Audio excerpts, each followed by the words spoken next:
Good morning, students. നമ്മൾ കഴിഞ്ഞ ക്ലാസ്സിലെ കോമ്പൗണ്ട് മൈക്രോസ്കോപ്പിന്റെ ബാക്കി ഭാഗങ്ങൾ പരിചയപ്പെടാനാണ് ഇത്തവണ ഈ വീഡിയോയിലൂടെ ശ്രമിക്കുന്നത്. നമ്മൾ കഴിഞ്ഞ പ്രാവശ്യം എവിടം വരെയാണ് പറഞ്ഞു നിർത്തിയത്? Mechanical parts of A compound microscope അല്ലേ? അപ്പോൾ നമ്മൾ ഇന്ന് നോക്കാൻ പോകുന്നത് ഒപ്റ്റിക്കൽ പാർട്സ് ആണ്. മെക്കാനിക്കൽ പാർട്സ് ഞാൻ പറഞ്ഞു മൈക്രോസ്കോപ്പിന്റെ ലെൻസുകളെയും മൈക്രോസ്കോപ്പിന്റെ മൂവ്മെന്റിനെയും ഒക്കെ സഹായിക്കുന്ന പാർട്ടുകളാണ് മെക്കാനിക്കൽ പാർട്ടുകൾ. ഇനി ഒപ്റ്റിക്കൽ പാർട്സ് എന്ന് പറയുന്നത് എന്താണ്? നമ്മളൊരു വസ്തുവിനെ വെക്കണമെന്ന് ഞാൻ പറഞ്ഞില്ല. നമ്മൾ ഈ സ്പെസിമെൻ കണ്ടില്ലേ, ഈ സ്പെസിമെൻ വെക്കണമെന്ന് ഞാൻ പറഞ്ഞില്ല. ഈ സ്പെസിമെനെ അല്ലെങ്കിൽ നമ്മൾ എന്തിനെയാണോ മൈക്രോസ്കോപ്പിൽ കൂടി നോക്കാൻ ഉദ്ദേശിക്കുന്നത് ആ വസ്തുവിനെ വലുതാക്കി കാണിക്കാനും ആ വസ്തുവിനെ കൂടുതൽ വ്യക്തതയോടെ കാണാനും സഹായിക്കുന്ന പാർട്ടുകളെയാണ് ഒപ്റ്റിക്കൽ പാർട്സ് എന്ന് പറയുന്നത് അല്ലേ? അപ്പോൾ ഒപ്റ്റിക്കൽ പാർട്സ് നിങ്ങൾക്ക് ഇവിടെ നോക്കിയാൽ തന്നെ കാണാം. ഞാൻ കഴിഞ്ഞ ക്ലാസ്സിൽ പറഞ്ഞിരുന്നു, ലെൻസിന്റെ കാര്യങ്ങളൊക്കെ പറഞ്ഞിരുന്നു അല്ലേ? അപ്പോൾ ഒപ്റ്റിക്കൽ പാർട്സിൽ വരുന്ന ഭാഗങ്ങളാണ് ആദ്യമേ മിറർ വരും അല്ലേ? മിറർ വരും. മിറർ എന്ന് പറയുന്നത് എന്താണ്? ലൈറ്റിനെ നമ്മളിപ്പോൾ കോമ്പൗണ്ട് മൈക്രോസ്കോപ്പിൽ നമ്മുടെ ഈ കോമ്പൗണ്ട് മൈക്രോസ്കോപ്പ് എന്ന് പറഞ്ഞാൽ സാധാരണ വെളിച്ചം ഉപയോഗിച്ച് സൂര്യപ്രകാശം ഉപയോഗിച്ച് വർക്ക് ചെയ്യുന്ന കോമ്പൗണ്ട് മൈക്രോസ്കോപ്പാണ്. അല്ലാതെ ലൈറ്റുകൾ ഇൻബിൽറ്റ് ആയിട്ട് ഫിറ്റ് ചെയ്ത മൈക്രോസ്കോപ്പുകളുണ്ട്. അതിന് ചിലപ്പോൾ ഒരു പക്ഷേ മിറർ കാണാൻ സാധിക്കില്ല. പക്ഷെ നമ്മുടെ എന്ന് പറഞ്ഞാൽ നാച്ചുറൽ ലൈറ്റിൽ വർക്ക് ചെയ്യുന്നതുകൊണ്ട് ഇതിനൊരു മിറർ ഉണ്ട്. ആ മിറർ കോൺകേവ് മിറർ ആണ്. പ്ലെയിൻ മിറർ, രണ്ട് മിററുകളും ഉണ്ട്. കോൺകേവ് മിറർ എന്ന് പറഞ്ഞാൽ ലൈറ്റിനെ കൂടുതൽ കളക്ട് ചെയ്ത് കൊണ്ടുവരാൻ ഉപയോഗിക്കുന്നതാണ് കോൺകേവ് മിറർ എന്നുള്ളത്. അത് കഴിഞ്ഞ് ഇതിൻ്റെ അകത്തൊരു ഐറിസ് ഡയഫ്രവും ഒരു കണ്ടൻസർ ലെൻസും ഉണ്ട്. അത് കഴിഞ്ഞ് മുകളിലേക്ക് വരുമ്പോൾ ഒബ്ജക്റ്റീവ് ലെൻസുകളുണ്ട്. ഒബ്ജക്റ്റീവ് ലെൻസിന് ഓരോന്നിനും ഓരോ പവറാണ്. അത് കഴിഞ്ഞ് മുകളിലേക്ക് വരുമ്പോൾ ഐ പീസ് ഉണ്ട്. അപ്പോൾ മിറർ അല്ലെങ്കിൽ കോൺകേവ് ലെൻസ്, കോൺകേവ് മിറർ നമ്മൾ ലൈറ്റിനെ കളക്ട് ചെയ്ത് ഐറിസ് ഡയഫ്രത്തിൽ കൂടി കണ്ടൻസർ ലെൻസിൽ എത്തിച്ച് നമ്മുടെ സ്ലൈഡിൽ കൂടി നമ്മൾ ഒബ്ജക്റ്റീവ് ലെൻസുകളിൽ കടന്ന് നമ്മുടെ ഐ പീസിൽ നമ്മുടെ കണ്ണിൽ വന്ന് വീഴുന്നു. അപ്പോൾ ഒബ്ജക്റ്റീവ് ലെൻസ് എന്ന് ഇവിടെ പറയുന്നത് ഒബ്ജക്റ്റിനെ മാഗ്നിഫൈ ചെയ്യാനും, ഐ പീസ് എന്ന് പറയുന്നത് നമുക്ക് ഫൈനൽ ഇമേജ്, നമ്മുടെ കണ്ണിൽ നമ്മൾ കാണുന്ന ഇമേജിനെ നമ്മൾ ഐ പീസിൽ കൂടിയാണ് കാണുന്നത്. ഇനി നിങ്ങൾക്ക് ഞാൻ ഈ ലെൻസുകളെയും ഈ പറഞ്ഞ ഒപ്റ്റിക്കൽ പാർട്സുകളെയും ഓരോന്നായിട്ട് ഞാനൊന്ന് പരിചയപ്പെടുത്തി തരാം. കാരണം ഐറിസ് ഡയഫ്രത്തിനും കണ്ടൻസർ ലെൻസിനും ഒക്കെ ഓരോ പൊസിഷൻസ് ഉണ്ട്. ഐറിസ് ഡയഫ്രത്തിന്റെ ഓപ്പണിങ്ങിന് ഓരോ രീതികളുണ്ട്, ഓരോ പവർ ഉപയോഗിക്കുമ്പോഴും. അപ്പോൾ അതെല്ലാം നമുക്കൊന്ന് പരിചയപ്പെടാം. ഓരോന്നായിട്ട് ഞാൻ നിങ്ങളെ കാണിച്ചു തരാം. ഓക്കെ ഓക്കെ ഓക്കെ നമുക്കപ്പോൾ ഇനി മൈക്രോസ്കോപ്പിന്റെ ഒപ്റ്റിക്കൽ പാർട്സുകളിലേക്ക് പോകാം. അപ്പോൾ ഞാൻ നേരത്തെ ആദ്യം പറഞ്ഞു മിറർ അല്ലേ? മിറർ എന്ന് പറയുന്നത് ഇതാണ് മൈക്രോസ്കോപ്പിന്റെ മിറർ. നമ്മുടെ ലൈറ്റിനെ, സൺലൈറ്റ് ആണെങ്കിൽ സൺലൈറ്റിനെ, ഇപ്പോൾ ഒരു ഡാർക്ക് റൂമിലാണെങ്കിൽ ഒരു ആർട്ടിഫിഷ്യൽ ലൈറ്റ് സോഴ്സ് ഉപയോഗിച്ചാലും കുഴപ്പമില്ല. അപ്പോൾ ആ ലൈറ്റിനെ ഇതിൽ വന്ന് മിററിൽ വന്ന് വീണിട്ടാണ് മിററിന്റെ മുകളിലായിട്ടാണ് കണ്ടൻസർ ലെൻസ് ഇരിക്കുന്നത് അല്ലേ? കണ്ടൻസർ ലെൻസിന് അടിയിൽ ഐറിസ് ഡയഫ്രം ഉണ്ട്. സോറി, ഞാൻ പറഞ്ഞുതരാം. അപ്പോൾ ഈ ഐറിസ് ഡയഫ്രത്തിൽ കൂടി കടന്ന് ഇങ്ങനെയാണ് ആ പൊസിഷൻ അല്ലേ? മിററിൽ വന്ന് ലൈറ്റ് വീഴുന്നു. ആ ലൈറ്റിൽ വന്ന് വീഴുന്ന ലൈറ്റ് ഐറിസ് ഡയഫ്രത്തിൽ കൂടി കടന്ന് കണ്ടൻസർ ലെൻസിലെത്തും. അപ്പോൾ ഐറിസ് ഡയഫ്രത്തിന് നിങ്ങളിപ്പോൾ നോക്കിയാൽ ഈ ഐറിസ് ഡയഫ്രം ഇങ്ങനെ നോക്കിയാൽ കാണാം, ഇതിപ്പോൾ ഒന്നുമില്ല, പ്ലാസ്റ്റിക് റിംഗ് ആയിട്ടേ തോന്നുള്ളൂ അല്ലേ? അപ്പോൾ ഞാൻ ഈ ഐറിസ് ഡയഫ്രത്തിന്റെ ഇവിടെ ഒരു അഡ്ജസ്റ്റ്മെന്റ് ടിപ്പുണ്ട്. അതൊന്ന് അഡ്ജസ്റ്റ് ചെയ്ത് നോക്കിയാൽ നിങ്ങൾക്ക് കാണാം അല്ലേ? ഇതിങ്ങനെ അടയുന്നത് കണ്ടോ? ഇതിങ്ങനെ അടയുകയും തുറക്കുകയും ചെയ്യും അല്ലേ? അപ്പോൾ അതെന്തിനാണ്? ഈ ലെൻസിൽ മിററിൽ വന്ന് വീഴുന്ന ലൈറ്റിനെ ഐറിസ് ഡയഫ്രത്തിൽ കൂടി കടന്നു വരുന്നതിന്റെ അളവ് നമുക്ക് അഡ്ജസ്റ്റ് ചെയ്യാൻ പറ്റും, തോത് അല്ലേ? അത് അഡ്ജസ്റ്റ് ചെയ്ത് നമുക്ക് എന്തിലേക്ക് കൊണ്ടുവരാം? കണ്ടൻസർ ലെൻസിലേക്ക് കൊണ്ടുവരാം. അപ്പോൾ ഈ കണ്ടൻസർ ലെൻസ് എന്താണ് ചെയ്യുന്നത് അറിയാമോ? കണ്ടൻസർ ലെൻസ് ഇപ്പോൾ ഇത് തുറക്കുമ്പോൾ ഒരു വലിയ ഒരു ഹോളിൽ കൂടിയല്ലേ ഇതിനകത്തേക്ക് ലൈറ്റ് വന്ന് വീഴുന്നത്. ഈ കണ്ടൻസർ ലെൻസ് ഈ വന്ന് വീഴുന്ന ലൈറ്റിനെ ഒരു കോണായിട്ട് കൺവേർട്ട് ചെയ്യും. കോണായിട്ട് കൺവേർട്ട് ചെയ്യുന്നത് എന്തിനാണ്? അതിനെ ഒന്ന് ഫോക്കസ് ചെയ്ത്, ആ ലൈറ്റിനെ ഒന്ന് ഫോക്കസ് ചെയ്ത് കോണായിട്ട് കൺവേർട്ട് ചെയ്തിട്ടാണ് എന്തിൽ കൊണ്ടുവരുന്നത്? നമ്മുടെ സ്പെസിമെനിൽ കൊണ്ടിടുന്നത്. അപ്പോൾ മിറർ, ഇവിടെ ഇരിക്കുന്ന മിറർ വരുന്ന ലൈറ്റിനെ റിഫ്ലക്റ്റ് ചെയ്യിക്കുന്നു. ആ ലൈറ്റ് നമ്മുടെ ഐറിസ് ഡയഫ്രത്തിൽ കൂടി കടന്ന് നമ്മൾ അഡ്ജസ്റ്റ് ചെയ്ത് വെച്ചിരിക്കുന്നത്, ഞാൻ പറഞ്ഞു ഓരോ പവറിനും ഓരോ ടൈപ്പ് അഡ്ജസ്റ്റ്മെന്റ് ഉള്ളത് ഞാൻ പറഞ്ഞുതരാം. അതായത് ഇപ്പോൾ ഞാൻ ഇടയ്ക്കെന്ന് പറഞ്ഞു, ഇത് ഫുള്ളി ഓപ്പൺഡ് ആണ്, ഇത് 3/4 ഓപ്പൺഡ് ആണ്, ഇത് ഹാഫ് ഓപ്പൺഡ് ആണ് കേട്ടോ. നമുക്ക് ഇങ്ങനെ രീതിയിൽ ഇത് ഓപ്പൺ ചെയ്ത് വെക്കാം. അപ്പോൾ ആ ഐറിസ് ഡയഫ്രത്തിൽ കൂടി കടത്തി എന്തിൽ കൊണ്ടുവരുന്നു? ലൈറ്റിനെ കണ്ടൻസറിൽ കൊണ്ടുവരുന്നു. അപ്പോൾ ഈ കണ്ടൻസർ ലെൻസുകൾ ഈ ലൈറ്റിനെ ഒരു കോൺ ഷേപ്പ് ആക്കി മാറ്റും. അതിനെ കോൺസെൻട്രേറ്റ് ചെയ്തിട്ട് ഈ സ്പെസിമെനിലേക്ക്, ഇവിടെ വരുന്ന കണ്ടോ, ഈ സ്പെസിമെനിലേക്ക് ഇട്ട് ആ സ്പെസിമെനിൻ്റെ അപ്പോൾ ഞാൻ പറഞ്ഞു സ്റ്റേജിൽ ഒരു ഹോൾ ഉണ്ടെന്ന് പറഞ്ഞില്ലേ, അപ്പോൾ ഹോളിൽ കൂടി നിന്ന് ആ സ്ലൈഡിൽ വീഴും. അപ്പോൾ ആ സ്ലൈഡിൽ വീഴുമ്പോൾ സ്ലൈഡിലിരിക്കുന്ന ഒബ്ജക്റ്റിൽ കൂടി നമ്മൾ ഏത് ഒബ്ജക്റ്റീവ് ലെൻസ് ആണോ, അതാണ്ടോ ഒബ്ജക്റ്റീവ് ലെൻസ്, നമ്മൾ ഏത് ഒബ്ജക്റ്റീവ് ലെൻസ് ആണോ സെലക്ട് ചെയ്ത് വെച്ചിരിക്കുന്നത് ആ ഒബ്ജക്റ്റീവ് ലെൻസിനകത്തേക്ക് കടന്ന് ഐ പീസിൽ വന്ന് വീഴുമ്പോൾ നമ്മൾ അഡ്ജസ്റ്റ് ചെയ്ത് നോക്കുമ്പോൾ എന്ത് കാണാൻ പറ്റും നമുക്ക്? ഈ സ്പെസിമെൻ്റെ മാഗ്നിഫൈഡ് ഇമേജ് നമുക്ക് കാണാൻ പറ്റും. അപ്പോൾ ഓരോ ഒബ്ജക്റ്റീവ് ലെൻസുകൾക്കും ഓരോ മാഗ്നിഫിക്കേഷൻ പവർ ഉണ്ട്. നിങ്ങൾക്ക് ലാബിൽ വന്ന് മൈക്രോസ്കോപ്പിൽ നോക്കിയാൽ അറിയാം, ഇതിലിപ്പോൾ എഴുതിയിരിക്കുന്നത് 10x മാഗ്നിഫിക്കേഷൻ എന്നാണ്. 10x മാഗ്നിഫിക്കേഷൻ എന്ന് പറയുമ്പോൾ നമ്മൾ ഈ 10x ലെൻസ് സെലക്ട് ചെയ്ത് ഈ സ്പെസിമെനെ നോക്കുകയാണെങ്കിൽ നമ്മൾക്ക് ഈ ഒബ്ജക്റ്റ് ലെൻസ് ഈ സ്പെസിമെനെ അതിൻ്റെ ഒറിജിനൽ സൈസിൻ്റെ 10 ഇരട്ടി മാഗ്നിഫൈ ചെയ്യിക്കും. മനസ്സിലായോ? 10x പവർ നോക്കുകയാണെങ്കിൽ ആ സ്പെസിമെനെ ഈ ഒബ്ജക്റ്റീവ് ലെൻസ് വെച്ച് നോക്കുകയാണെങ്കിൽ ഈ സ്പെസിമെനെ അതിൻ്റെ 10 ഇരട്ടി വലിപ്പത്തിൽ നമുക്ക് കാണാൻ പറ്റും. ഈ ലെൻസ് മാത്രം. പിന്നീട് വേറൊരു കാര്യമുണ്ട്, ഇവിടെ ഉണ്ട് ഐ പീസ് ലെൻസ് ഉണ്ട്. ഈ ഐ പീസ് ലെൻസിനും ഒരു മാഗ്നിഫിക്കേഷൻ ഉണ്ട്. ഐ പീസ് ലെൻസിൻ്റെ ഇപ്പോൾ എൻ്റെ കയ്യിലിരിക്കുന്ന I Ps lens 10x magnification ഉള്ളതാണ്. ഇതും 10x ആണ്. അപ്പോൾ ടോട്ടലി എത്ര ടൈംസ് ഇതിനെ മാഗ്നിഫൈ ചെയ്യും? 10 × 10 100 ടൈംസ് മാഗ്നിഫൈ ചെയ്ത ഒരു ഇമേജ് ആണ് നമ്മൾ 10x മാഗ്നിഫിക്കേഷൻ വെച്ചിട്ട് ഒബ്ജക്റ്റീവ് ലെൻസിൽ വെച്ചിട്ട് ഈ ഒബ്ജക്റ്റിനെ നോക്കുമ്പോൾ കാണുന്നത്. ഇനി അടുത്തത് വേറെ ഉണ്ട്. താണ്ടെ ഇത് 40x ലെൻസാണ് ഈ കാണുന്നത്. 40x ലെൻസ് ഒബ്ജക്റ്റീവ് ലെൻസ് ഞാൻ തിരിച്ച് സ്പെസിമെനിലേക്ക് വെച്ചു. എന്നിട്ട് ഞാൻ അഡ്ജസ്റ്റ് ചെയ്ത് നോക്കുമ്പോൾ എന്ത് കാണും? ഐ പീസിൽ കൂടി. ഐ പീസ് ഞാൻ പറഞ്ഞ ഓർമ്മയുണ്ടല്ലോ, 10x ഐ പീസിനും ഉണ്ട്. ഈ ഒബ്ജക്റ്റീവ് ലെൻസ് 40x ആണ്. അപ്പോൾ എത്രയാണ്? 40 × 10 400 ടൈംസ് മാഗ്നിഫൈഡ് ആണ് നമ്മൾ ഈ കാണുന്ന സ്പെസിമെൻ. അതുപോലെ തന്നെ മറ്റൊരെണ്ണമാണ് ഓയിൽ ഇമേർഷൻ ഒബ്ജക്റ്റീവ് എന്ന് പറയുന്നത്. ഓയിൽ ഇമേർഷൻ ഒബ്ജക്റ്റീവ് എന്ന് പറഞ്ഞാൽ അത് അതിൻ്റെ ലെൻസിൻ്റെ മാഗ്നിഫിക്കേഷൻ തന്നെ 100x ആണ്. അപ്പോൾ അത് ഒരു drop off cedar wood oil നമ്മൾ ഈ സ്ലൈഡിലേക്ക് ഒഴിച്ച് ഈ മൈക്രോസ്കോപ്പിൻ്റെ ഈ 100x ഒബ്ജക്റ്റീവിനെ ആ സ്ലൈഡിൻ്റെ എൻഡിലേക്ക് കൊണ്ടുവന്ന് ആ ഓയിലിലും ആ സ്ലൈഡിൽ തട്ടാതെ എങ്കിലും ലെൻസ് ഓയിലിലും തട്ടിയിരിക്കുന്ന രീതിയിൽ വെച്ചിട്ട് ഐ പി എസിലൂടെ നോക്കിയാൽ എന്ത് പറ്റും? വളരെ ഹൈ മാഗ്നിഫിക്കേഷൻ. ബിക്കോസ് ആ ഓയിൽ ലൈറ്റിനെ റിഫ്രാക്ട് ചെയ്തിട്ട് വളരെ ഹൈ മാഗ്നിഫിക്കേഷൻ നമുക്ക് കാണാൻ പറ്റും. അപ്പോൾ അതാണ് നമ്മൾ യൂഷ്വൽ കേസുകളിൽ നമ്മുടെ ലാബുകളിൽ 40x and 10x ആണ് കൂടുതൽ യൂസ് ചെയ്യുന്നത്. ഓയിൽ ഇമേർഷൻ കുറച്ചുകൂടി ഭയങ്കര ഡീറ്റെയിൽഡ് ആയിട്ട് കാണാനാണ് യൂസ് ചെയ്യുന്നത്. അപ്പോൾ കോമൺലി യൂസ്ഡ് ഒബ്ജക്റ്റീവ്സ് എന്ന് പറയുന്നത്, ഒബ്ജക്റ്റീവ് ലെൻസുകൾ എന്ന് പറയുന്നത് 10x ഉം 40x ഉം ആണ്. ഓക്കെ, ഒന്നുകൂടെ പറയാം. എങ്ങനെയാണ്? ആദ്യം എന്ത് ചെയ്യുന്നു? മിററിന്റെ ഫംഗ്ഷൻ എന്താണ്? എക്സ്റ്റേണൽ സോഴ്സിൽ നിന്ന് ലൈറ്റിനെ കളക്ട് ചെയ്ത് അതിനെ റിഫ്ലക്റ്റ് ചെയ്യിച്ച് നമ്മളുടെ ഐറിസ് ഡയഫ്രത്തിൽ നമ്മൾ ഏത് ഒബ്ജക്റ്റീവ് ലെൻസ് ആണോ സെലക്ട് ചെയ്തിരിക്കുന്നത് ആ ഒബ്ജക്റ്റീവ് ലെൻസിന്റെ സെറ്റപ്പ് അനുസരിച്ച് ഐറിസ് ഡയഫ്രത്തിൽ നമ്മൾ സെറ്റ് ചെയ്ത് വെച്ചിരിക്കുകയായിരിക്കും. അതിൽ കൂടി കടത്തി വിട്ട് കണ്ടൻസർ ലെൻസിൽ കൂടി കടത്തി മുകളിലേക്ക് വിടുമ്പോൾ കണ്ടൻസർ ലെൻസ് എന്ത് ചെയ്യുന്നു? കണ്ടൻസർ ലെൻസ് ഈ വരുന്ന ലൈറ്റിനെ ഒരു കോൺ ഷേപ്പായിട്ട്, ഒരു കളക്റ്റീവ് ലൈറ്റായിട്ട് എടുത്തിട്ട് ഈ സ്റ്റേജിലുള്ള ഹോളിൽ കൂടി നമ്മുടെ സ്പെസിമെനിലേക്ക് കടത്തിവിട്ട് സ്പെസിമെനിൽ കൂടി ഒബ്ജക്റ്റീവ് ലെൻസിൽ കടന്ന് ഒബ്ജക്റ്റീവ് ലെൻസിന് മുകളിലേക്കായിരിക്കുന്ന ഐ പീസിൽ കൂടി നമുക്ക് ആ ഒബ്ജക്റ്റിൻ്റെ മാഗ്നിഫൈഡ് ഇമേജ് കിട്ടുന്നു. അപ്പം ഞാനിവിടെ നിങ്ങളോട് പറഞ്ഞു പല type objective lens, high power low പവറിൻ്റെ കാര്യം ഞാൻ പറഞ്ഞില്ലേ, മാഗ്നിഫിക്കേഷൻ്റെ കാര്യം. അപ്പോൾ ഓരോ type high power objective lens വെക്കുമ്പോൾ ഈ മൈക്രോസ്കോപ്പിൻ്റെ ഐറിസ് ഡയഫ്രത്തിനും പിന്നെ ലെൻസുകൾക്ക് ഓരോ സെറ്റിംഗ് ഉണ്ട്. അതെങ്ങനെയാണെന്ന് ഞാൻ പറഞ്ഞുതരാം. ഓരോ പൊസിഷൻ ഉണ്ട്. കണ്ടൻസർ ലെൻസ് എങ്ങനെ ഇരിക്കണം, ഞാൻ മെക്കാനിക്കൽ പാർട്സിൽ പറഞ്ഞു തന്നില്ലായിരുന്നു. കണ്ടൻസർ ലെൻസ് ഇവിടെ ഇങ്ങനെ പൊക്കുകയും താക്കുകയും ചെയ്യാവുന്നു. അപ്പോൾ കണ്ടൻസർ ലെൻസ് ഇരിക്കേണ്ട, ലോ പവറിൽ കണ്ടൻസർ ലെൻസ് ഇരിക്കേണ്ട ഒരു രീതിയുണ്ട്, ഹൈ പവറിൽ ഇരിക്കേണ്ട ഒരു രീതിയുണ്ട്. നമുക്കിനി അതിലേക്കൊന്ന് പോകാം. ഓക്കെ, അപ്പം നമുക്കിനി എന്ത് നോക്കാം? ഓരോ ലെൻസുകൾ, ഓരോ ഒബ്ജക്റ്റീവ് ലെൻസുകൾ ഉപയോഗിച്ചുള്ള ഫോക്കസിങ്ങിന് എങ്ങനെയൊക്കെയാണ് സെറ്റിങ്സ് നോക്കാം. ഞാൻ പറഞ്ഞു ഹൈ പവർ ഒബ്ജക്റ്റീവ് ഉണ്ട്, ലോ പവർ ഒബ്ജക്റ്റീവ് ഉണ്ട്. അപ്പോൾ നമ്മൾ ഇതിൽ വെച്ച് നോക്കുമ്പോൾ സ്പെസിമെൻ്റെ വലിപ്പവും അതേപോലെ വ്യത്യാസപ്പെടുമെന്ന് പറഞ്ഞു.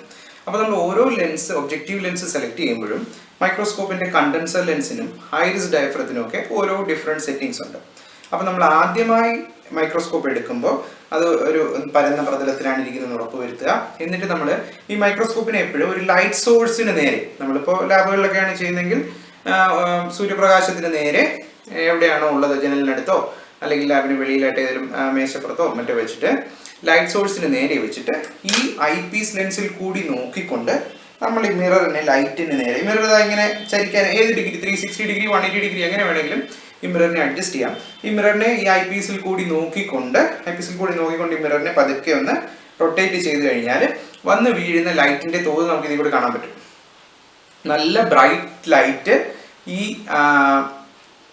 ഐ പീസ് ലെൻസിൽ കൂടി നമുക്ക് കിട്ടിക്കഴിഞ്ഞ് എന്ത് ചെയ്യണം, നമുക്കിപ്പോൾ ആദ്യം നമ്മൾ ലോ പവർ തന്നെ നോക്കാം അല്ലേ. അപ്പോൾ ലോ പവർ നോക്കാൻ എന്ത് ചെയ്യണം, ലോ പവർ നമ്മുടെ മൈക്രോസ്കോപ്പിന്റെ 10x ആണ്. ആ ലെൻസ് പതുക്കെ റൊട്ടേറ്റ് ചെയ്ത് ഒരു ലോക്കുണ്ട്, ഒരു ചെറിയൊരു ലോക്കുണ്ട്, ആ ലോക്കിൽ കൊണ്ട് ഇപ്പോൾ അനങ്ങത്തില്ല, ആ ലോക്കിൽ കൊണ്ട് ഇടുക. അപ്പോൾ ഒരു കാര്യം ശ്രദ്ധിക്കണം, ഐ പീസും എന്താണ് കണ്ടോ, ഈ ഐ പീസ് ലെൻസും നമ്മുടെ ഒബ്ജക്റ്റീവ് ലെൻസും ഒരു സ്ട്രെയിറ്റ് ലൈനിലാണ് അല്ലേ. അപ്പോൾ അങ്ങനെയാണെങ്കിലല്ലേ ഈ മാഗ്നിഫൈ ചെയ്ത ഒബ്ജക്റ്റിനെ നമുക്ക് ഇതിൽ കൂടി കാണാൻ പറ്റും. ലെൻസ് ഇങ്ങനെ മാറി ഇടാൻ പറ്റില്ല. ലെൻസ് കറക്റ്റ് ഒരു പൊസിഷനിൽ കൊണ്ട് വെക്കണം അല്ലേ.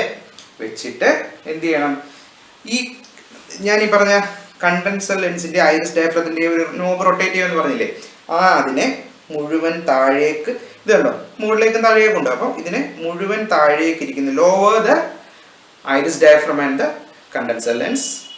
എന്നിട്ട് എന്ത് ചെയ്യണം, ഈ ഇതിൽ കൂടി നോക്കിക്കൊണ്ട്, ഐ പീസിൽ കൂടി നോക്കിക്കൊണ്ട് ഈ ഐറിസ് ഡയഫ്രത്തിനെ എന്ത് ചെയ്ത് വെക്കണം, ഹാഫ് ഓപ്പൺ ചെയ്ത് വെക്കണം. ഞാൻ ഐറിസ് ഡയഫ്രം എടുത്ത് കാണിച്ചപ്പോൾ കണ്ടില്ലേ, നമ്മുടെ അതിന്റെ ആ നോബ് ഇങ്ങനെ റൊട്ടേറ്റ് ചെയ്യുമ്പോൾ 3/4 ഓപ്പൺ ചെയ്യാം, ഹാഫ് ഓപ്പൺ ചെയ്യാം, ഫുള്ളി ഓപ്പൺ ചെയ്യാം.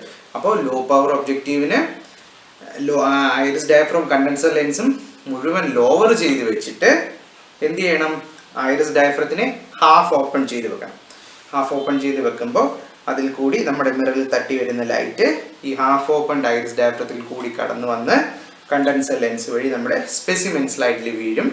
ആ സ്പെസിമെൻ സ്ലൈഡിന് മുകളിൽ ഇരിക്കുന്ന നമ്മുടെ ലോ പവർ ഒബ്ജക്റ്റീവ് ലെൻസിൽ കൂടി കടന്ന് നമ്മുടെ ഐ പീസിൽ വന്ന് നമുക്ക് 10x മാഗ്നിഫിക്കേഷനിൽ നമ്മുടെ സ്പെസിമെനെ കാണാൻ പറ്റും. 10x മാഗ്നിഫിക്കേഷനാണ് നമ്മൾ യൂഷ്വലി ലോ പവർ മാഗ്നിഫിക്കേഷൻ എന്ന് പറയുന്നത്. കാണാൻ പറ്റുമ്പോൾ അവിടെ വേറൊരു കാര്യമുണ്ട്, കാണുന്നതിന് മുന്നേ ആയി നമ്മൾ ഈ നേരത്തെ പറഞ്ഞ കോസ് അഡ്ജസ്റ്റ്മെന്റ്. എന്തിനാണ് കോസ് അഡ്ജസ്റ്റ്മെന്റ് യൂസ് ചെയ്യുന്നത്, ബോഡി ട്യൂബിനെ അല്ലെങ്കിൽ ബോഡി ട്യൂബിലുള്ള ലെൻസുകളെ മുകളിലേക്കും താഴേക്കും കൊണ്ടുപോകാനും ഈ സ്പെസിമെനെ ഫോക്കസ് ചെയ്യാനുമാണ് അല്ലേ.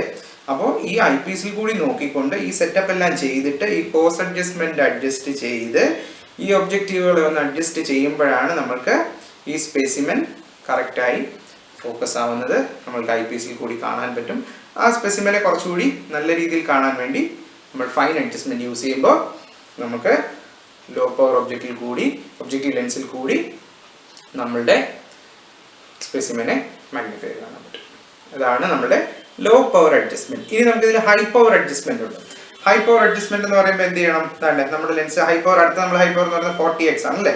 നമ്മുടെ 40x ലെൻസിനെ ഇങ്ങനെ റൊട്ടേറ്റ് ചെയ്ത് ഞാൻ നേരത്തെ പറഞ്ഞ കണക്ക് ആ ലോക്ക് പൊസിഷനിൽ കൊണ്ടുവരണം. എന്നിട്ട് എന്ത് ചെയ്യണം, അപ്പോൾ മിറർ നമ്മൾ ഓൾറെഡി അഡ്ജസ്റ്റ് ചെയ്ത് വെച്ചിരിക്കുകയാണ്, ലൈറ്റ് സോഴ്സിന് നേരെ ഇരിക്കുകയാണ്. ഇനി പ്രത്യേകിച്ച് മാറ്റം, ലൈറ്റ് കുറവെല്ലാം തോന്നുന്നെങ്കിൽ മാത്രം മിററിന്റെ അഡ്ജസ്റ്റ്മെന്റ് മാറ്റിയാൽ മതി. ഇനി എന്ത് ചെയ്യണം, നമ്മുടെ നേരത്തെ നമ്മൾ എന്താണ് ഈ കണ്ടൻസർ ലെൻസിനെ ഐറിസ് ഡയഫ്രത്തിനെ മുഴുവൻ താത്ത് വെച്ചല്ലേ. അപ്പോൾ ഇവരെ എന്ത് ചെയ്യണം, ഹാഫ് റേസ് ചെയ്യണം. അതായത് ഈ നോബ് തിരിക്കുമ്പോൾ ഇത് ഹാഫ് റേസ്, പകുതി പൊങ്ങിയ പൊസിഷനിലേക്ക് കൊണ്ടുവന്നിട്ട് നമ്മുടെ ഈ ഐറിസ് ഡയഫ്രത്തിനെ 3/4 ഓപ്പൺ ചെയ്യണം. നമുക്ക് നേരത്തെ നമ്മൾ ലോ പവറിൽ പകുതി ഹാഫ് ഓപ്പൺ ചെയ്ത് വെച്ചിരിക്കുകയാണ്. ഇനി ഞാൻ ഒരു ഇച്ചിരി അഡ്ജസ്റ്റ് ചെയ്ത് മുമ്പോട്ട് തള്ളി കഴിഞ്ഞാൽ 3/4 ഓപ്പൺ. അപ്പോൾ എന്ത് നമുക്ക് ഇതിലേക്ക് കാണാൻ എപ്പിസിഡ് നമുക്ക് കുറച്ചുകൂടി ലൈറ്റ് വലുതായിട്ട് നല്ലപോലെ ക്ലിയർ ആയിട്ട് വരുന്നത് കാണാം. എന്നിട്ട് എന്ത് ചെയ്യണം, മറ്റേത് ചെയ്ത് കണക്ക് തന്നെ കോസ് അഡ്ജസ്റ്റ്മെന്റ് ചെയ്തിട്ട് സ്പെസിമെനെ ഫോക്കസിൽ കൊണ്ടുവന്ന് ഫൈൻ ട്യൂൺ ചെയ്യണം.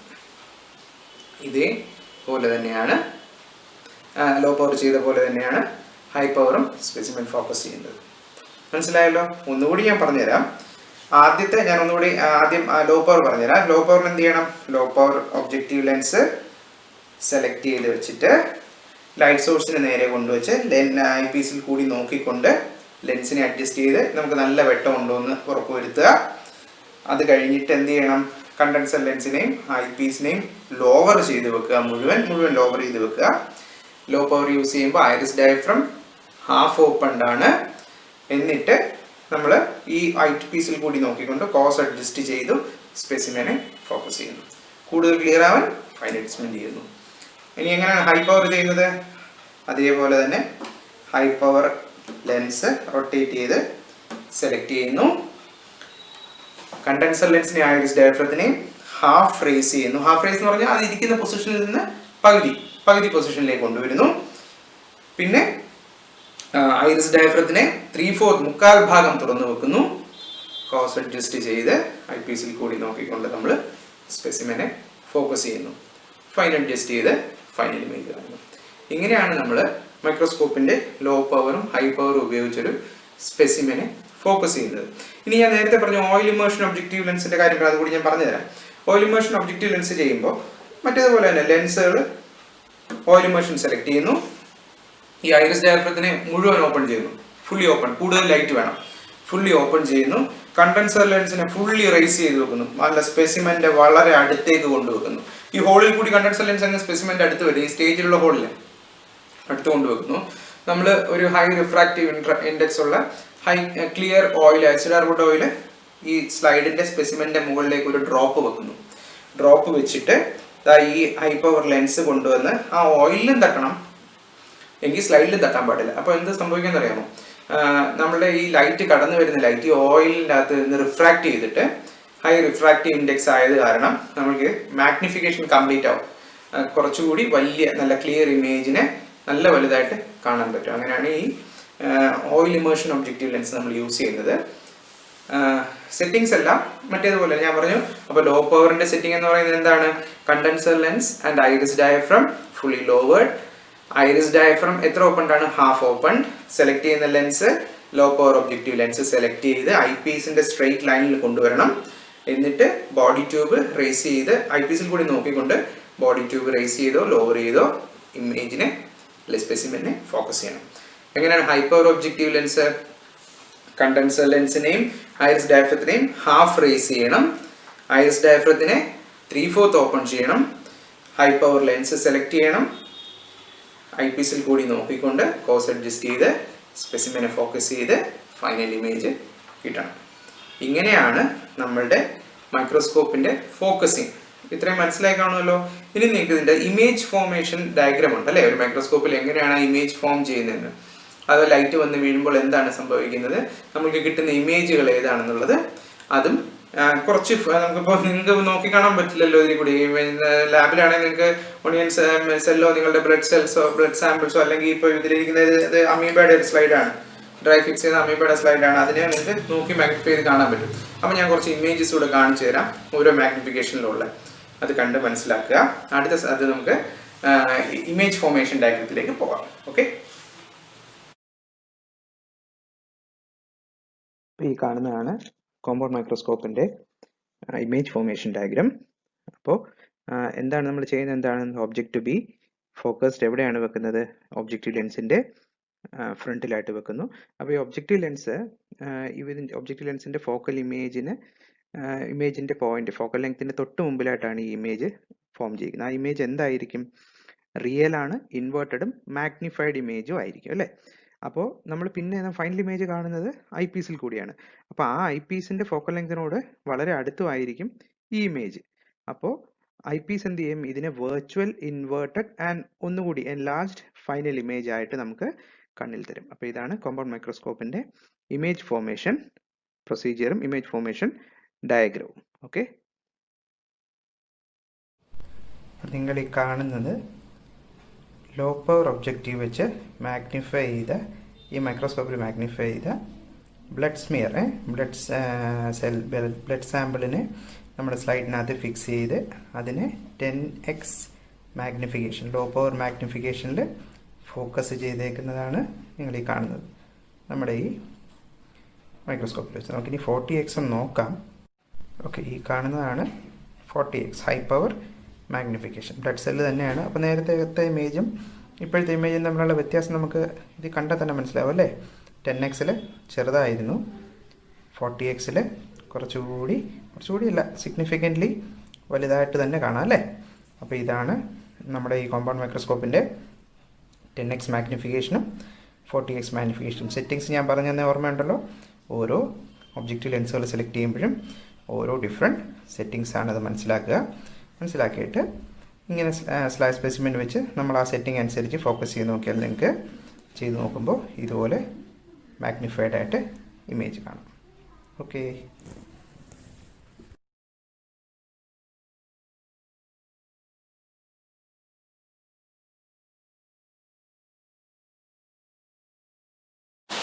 അപ്പോൾ നിങ്ങൾ ഇപ്പോൾ കണ്ടതാണ് ഇമേജ് ഫോർമേഷൻ ഡയഗ്രവും വേരിയസ് ഒബ്ജക്റ്റീവ് ലെൻസുകൾ ഉപയോഗിച്ചുള്ള വേരിയസ് പവേർഡ് ഒബ്ജക്റ്റീവ് ലെൻസുകൾ ഉപയോഗിച്ചുള്ള മാഗ്നിഫൈ ചെയ്ത സെല്ലുകളുടെയും കുറച്ച് പടങ്ങൾ. ഹോപ്പ്ഫുള്ളി ഈ സിറ്റുവേഷനൊക്കെ മാറുമ്പോൾ ലാബിൽ വന്ന് നിൽക്കുന്നത് നേരിട്ട് കണ്ട് ചെയ്യാനുള്ള ഒരു ചാൻസ് ഉണ്ടാവും. അപ്പോൾ നമ്മൾ മൈക്രോസ്കോപ്പ് ഇവിടെ കൺക്ലൂഡ് ചെയ്യുകയാണ്. നമ്മൾ ഫസ്റ്റ് വീഡിയോയിൽ കണ്ടതിൻ്റെ മെക്കാനിക്കൽ പാർട്സും ഈ വീഡിയോയിൽ മൈക്രോസ്കോപ്പിൻ്റെ ഒപ്റ്റിക്കൽ പാർട്സും അതിൻ്റെ ഫോക്കസിങ്ങുമാണ്. എല്ലാവരും ശ്രദ്ധാപൂർവം വീഡിയോ കാണുക, നല്ലവണ്ണം മനസ്സിലാക്കിയെടുക്കുക. Okay, once again thank you. Stay safe.